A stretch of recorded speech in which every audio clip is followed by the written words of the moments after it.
Di sini gue akan bahas tentang yang namanya penjara kehidupan. Gue percaya untuk mencapai kebebasan itu selalu ada harga yang harus dibayar. Setelah nonton ini gue pengen kalian lihat diri sendiri kalian, ya, dan kalian ngaca apakah kalian itu layak untuk jadi orang yang bebas dari penjara kehidupan ini. Ketika lu lapar, ya badan lu tuh ngomong ke lu, please gue mesti cari makan. Ketika lu dirantai, ya badan lu ngomong, ini please ini harus dilepas. Kalau lu udah dirantai seumur hidup dan lu masih nggak mau lepas, ya lu memang deserve untuk jadi budak. Lu nggak layak. Berdasarkan sejarah, tahun 1883, Inggris itu bikin yang namanya Slavery Abolishment Act, di mana dia mau bebasin semua budaknya.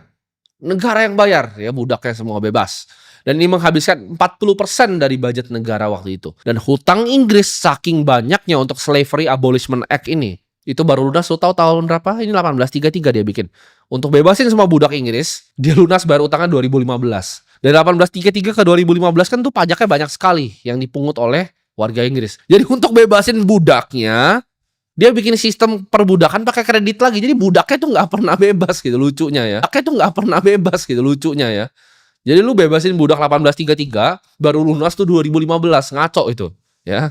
Lu dipenjara basically oleh penjara finansial. Lu kerja untuk mata uang yang nggak berguna, ya. Lu kerja mata uangnya nggak berguna. Terus lu dibohongin, inflasi 0,7 loh, inflasi 1% loh. Tapi berasnya naik terus, ya kan? Sekarang gue pengen tanya deh, yang paling banyak nggak mau dibahas sama orang, ya, tentang judol. Kenapa sih masyarakat Indonesia banyak yang judol? Kenapa sih Filipina banyak yang judol? Kenapa judol di Amerika nggak besar? Kenapa yang bikin judol di Amerika tuh bukan konglomerat, ya? Konglomeratnya orang-orang teknokrat. Kenapa bukan orang-orang judol seperti di Indonesia? Gue kasih contoh ya, ini ada tempat namanya Santa Cruz del Islote. Ini jadi tempat ini gue ngomongin negara-negara miskin lah. Filipina juga sama, dibilangnya hancurnya karena judol. Enggak, menurut gue bukan hancur karena judol. Hancur karena kebohongan. Ya, karena rantai-rantai finansial yang ditaruh di leher lu. Maksudnya apa? Lu dikasih gaji 3 juta. Ya, lu dibohongin kalau inflasi itu 0,7. Ya, barang-barang gak naik. Tapi ketika lu belanja ke pasar, anjir, cabenya mahal. Terus lu nganti LPG, mak lu mati, ya kan? Terus LPG-nya naik 2.000, tapi lu cek datanya. Oh, inflasi 0,7, tapi LPG-nya naik 2.000, 3.000, terus berasnya naik. Gue tahu sendiri sih beras naik. Karena gue setiap minggu tuh bagi berapa ton, bisa 10 ton lebih gue bagi. Jadi gue tahu persis harganya itu berapa, ya. Kualitas yang mana, harganya berapa, gue tahu persis.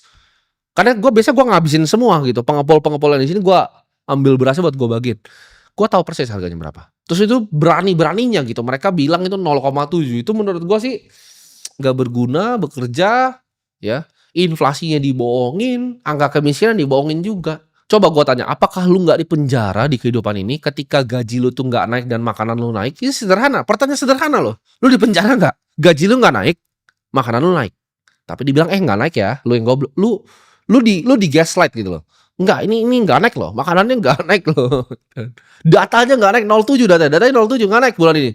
Tapi gaji lu tahu nggak naik, makanannya aslinya pas lu ke pasar naik. Tapi ketika lu nyalain TV dibilang nggak naik. Lu jadi gila gitu. Gak cuma itu, hutang lu numpuk bos. Ya, lu dikejar rentenir, lu diajarin buat KPR. Oh cari ya bos kertas lu. Gue pakai cuma buat transaksi doang. Buat investasi, ogah gue pakai kertas yang lain. Kan lu mainnya curang sama gue. Ini adalah penjara zaman sekarang. Lu tidak dirantai dalam jeruji, lu cuma dikasih KPR 20 tahun, ya kan? Lu gak dikasih gaji naik, makanan lu semua naik. Lu kerja 60 jam seminggu di pekerjaan yang lu benci. Itu apa bukan rantai jeruji? Lu bagus di penjara zaman dulu. Bedanya lu sama pakai masker dulu. Lu dirantai sama apa tadi? Hutang finansial, ya. Beban finansial. Lu dirantai sama apa lagi? Media propaganda. Nah, lu udah nonton gua ini, gua saranin lu kalau punya TV, mak lu gitu nonton TV tradisional, lu lempar aja TV-nya pakai remote gitu loh. Lu bilang ngapain nonton sampah kayak gini? Ini gua baru bahas kemarin. Ya gua baru bahas sama partner gua, bro, kakak, kita lagi makan ya kan, makan nasi lemak. Kita lihat kan TV kan. Gua nggak sebut lah tayangannya apa, tapi lihat TV. Gua bilang, "Gila, ini isinya tuh cuman bunuh orang, kebakaran, perkosa." Kita sampai ketawa-ketawa. Isinya bunuh orang, kebakaran, perkosa, bunuh orang, kebakaran, perkosa, tusuk orang, bunuh orang, kebakaran, perkosa, tusuk orang. Gitu terus, bos. Gak ada berita substansial, gak ada edukasi. Lu ganti channel sinetron, kan gila gitu. Mereka fear mongering, takut lah. Mampus gak lu? Yang pakai itu masker ya kan? Apa sih mimpinya yang dibikin ya kan? Lu dikontrol pakai media, ya kan? Lu dikontrol pakai budak finansial, ya uangnya dihusur hutang, KPR. Terus dibilangnya apa? Tenang, ya. Kamu kerja, ya jadi supervisor, jadi manajer, jadi direktur, ketika umur 65 tahun, kamu mungkin bisa pensiun. Jadi lu dijual mimpinya tuh pensiun tuh 60 tahun gitu loh. Lu kerja rodi jadi budak, terus habis itu lu pensiun. Terus lu disuruh cari cewek, ya kan, udah pensiun, ya kan, sama istri lu yang udah menopause itu. Baru suruh traveling, lu bayangin gak sih? Lu baru disuruh travel ke Bali gitu kan. Ketika bini lu udah menopause, lu umur 60 tahun, lu baru suruh main golf, lu sekali swing aja pinggang lu baru sadar bahwa semua yang keluar dari mulut gua tuh bener.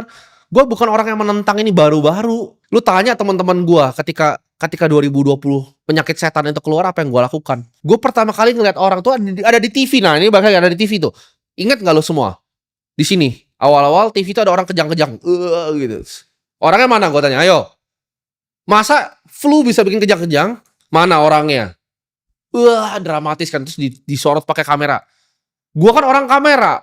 Itu bukan video amatir lagi. Gua orang kamera, bos, itu udah dipakai kamera besar. Gua tahu kamera apa itu. Kejang-kejang. Videonya hilang. Udah gak ada lagi. Bikin orang takut, panik ya. Mama lu timbun makanan, lari ke supermarket. Itu gue paling bingung tuh pas orang lari ke supermarket kan. Gue lagi di mall di sini, terus orang lari gitu kan. Indomie. Saya ampun. Kenapa?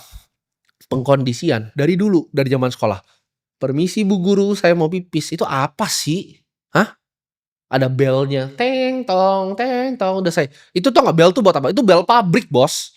Teng tong, masuk pulang makan. Ada jam makannya ya makan aja kalau lu mau makan gitu kan. Kenapa kayak haram banget gitu makan pas pelajaran gitu? Emang nggak boleh lu nonton gua gini ambil makan? Kenapa haram gitu? Makan nggak boleh. Ada jamnya, jam makan. Karena itu budak. Cuman budak yang ada jam makannya. Gua nggak ada jam makan. Ya. Gue pernah ditampar sama guru waktu itu. Gue lupa guru apa, guru geografi kalau gue nggak salah, sih ingetin gue. Guru geografi gue tuh pernah tampar gue. Karena gue pernah angkat tangan gini kan. Orang kan angkat tangan kan. Gue tuh selalu langsung jalan keluar. Terus tanya kenapa kamu gak izin ya? Saya nggak mau izin. Saya mau ke toilet. Ngapain gue ke toilet mesti izin lu? Kayak apa hubungannya lu sama gue kencing gitu loh. Kayak itu dari dulu tuh gak pernah masuk di pikiran gue. Kenapa? Misi Bu Guru, saya mau ke toilet. Itu sistem goblok gitu loh. Sejarahnya juga yang ditulis belepotan. Kok di buku gue pas baca bukunya goblok nih tulis buku. Coba itu kan propaganda semuanya. Kenapa? Kan gue ngomong. Gue sekarang juga baru tahu banyak hal ya. Ngomong sama orang-orang di belakang dunia politik. Gue tahu itu sejarah isinya semua scam. Bohong semua. Salah semua tulisannya. Apa sih yang dilakukan sama media-media itu? Fear mongering gue bilang tadi, ya kan. Lu buka isi ada orang tusuk orang. Itu politik, ya kan? Debat politik. Terus tadi akan bilang, kalian tuh sebagai warga itu harus pinter politik ya, harus melek politik. Ya. Gue melek politik pun gue nggak pernah mau bahas tentang politik di sini. Kalian yang nggak punya duit tapi kalian jadi ahli politik, fungsinya apa sih di teman-teman kalian? Kelihatan keren lu di tongkrongan. Lu debatin temen lu sampai berantem tentang politik. Udah bayar dulu lah itu, jangan nyicil dulu, bayar es teh ya. Bayar dulu. Kan lu nonton Rocky Gerung sekali set ya, kayak wah gue filsuf nih. Ahli politik nih gue gitu kan. Nggak begitu teman-teman ya. Nggak perlu begitu. Fokus dulu, benahin diri sendiri. Ya ibarat pesawat lu pakai masker oksigen untuk diri sendiri baru pakai ke orang lain. Lu aja belum bener kalau lu ngurusin orang lain. Tapi gue kalau ngebadut, mereka akan dorong gue ke algoritma. Niat jadi pengusaha itu lu dibunuh ya. Semuanya tuh didesain untuk jadi monyet pabrik. Kalian dibunuh niat pengusahanya. Ketika dulu jualan di sekolah, lu diketawain. Lu mau jualan nih, lu kan dengerin gua, lu mau jualan nasi uduk di sekolah. Jualan nasi uduk. Sama teman-teman lu yang semuanya monyet yang, Bu Guru saya mau pipis gitu. Itu yang gua udah tahu dari dulu, makanya gua males main gitu loh di sekolah. Karena gua fokus jualan aja. Gua jualan di luar, biarin di depan mereka duduk. Mau masuk kelas kan, mereka duduk paling depan. Ya Bu Guru. Belajar sejarah palsu belajar. Nilai 100 ya kan. Apply, kerja ya kan. Karena mereka selalu ngajarin waktu itu ditukar sama uang. Nah, ini yang bahaya. Ini bikin lu jadi budak. Mereka ngajarin waktu itu ditukar sama uang. Lu nggak pernah diajarin konsep uang jadi uang. Selalu waktu lu ditukar untuk uang. Tapi apa yang dilakukan orang-orang kayak gue? Ya, gue selalu tukar uang gue untuk waktu. Ya. Orang bilang, kenapa naik private jet? Karena gue nggak usah ngantri. Turun langsung turun. Nggak nunggu dulu lama gini kan. Dia buka pintunya lama. Private jet itu cepet turun, buka turun karpet. Naik juga sama, Halim masuk launch langsung kiri naik pesawat. Gue nggak zigzag dulu begini. Ada scan tit. Private jet lu coba bawa koper di private jet nggak bakal di scan, lu bakal set lah jalan. Kalau itu kan tit nunggu di launch, walaupun launchnya enak di server launch tapi nunggu itu. Delay, nunggu orang lain masuk. Percuma lu mau bisnis kelas juga percuma, duduk paling depan, emang nyaman duduk depan, nunggu orangnya masuk satu, satu masuk, udah full baru terbang, nunggu giliran terbang, nunggu giliran turun, kadang diputar dulu di atas. Lu kalau ke Bali, lu naik pesawat biasa tuh 1 jam 40 menit, lu naik private jet itu sekitar 1 jam doang, karena dia terbangnya lebih tinggi dan lebih cepet, gitu. Waktu, belinya waktu, monyet gitu menurut gua. Jadi akhirnya ada satu orang gitu yang willing to do the hard work, yang willing to be smarter, belajar terus, baca buku terus, telan buku segini gue telan. Apapun gue bayar untuk investasi leher ke atas, gue lakukan. Berapapun uang yang gue punya selalu gue beliin balik untuk investasi leher ke atas. Itu yang gue lakukan dulu. Dan akhirnya sekarang, ya, semua keluarga gue udah pensiun. Sampai 3-4 turunan ke bawah udah gak perlu kerja lagi sekarang. Bisa lihat aja gitu video-video gue yang gue bikin sebelumnya. Keluar dari rantai itu memang nggak gampang. Mungkin leher lu berdarah-berdarah sedikit, tangan lu mungkin ada yang buntung. Tapi kalau lu di rantai tangan lu beneran mau lepas, itu jempol lu sendiri lu patahin kan buat keluar. Lu berani nggak patahin jempol lu untuk keluar? Gue berani patahin jempol gue untuk keluar, untuk bantuin kalian semua ini. Problemnya apa? Orang tuh kebanyakan nggak punya biji. Lu bahkan tahu lu rantai, tapi nggak apa-apa lah. Gue begini KPR. Ya udah lah. Kalau begitu ya udah. Gitu. Gue nggak bisa apa-apa. Karena gue rasa hidup ini cuma sekali. Lu mau jadi budak atau lu mau jadi manusia bebas yang ngikut seperti gue? Cuman itu pilihan lo. Gue harap ada sedikit dari lu yang tersentuh dan sadar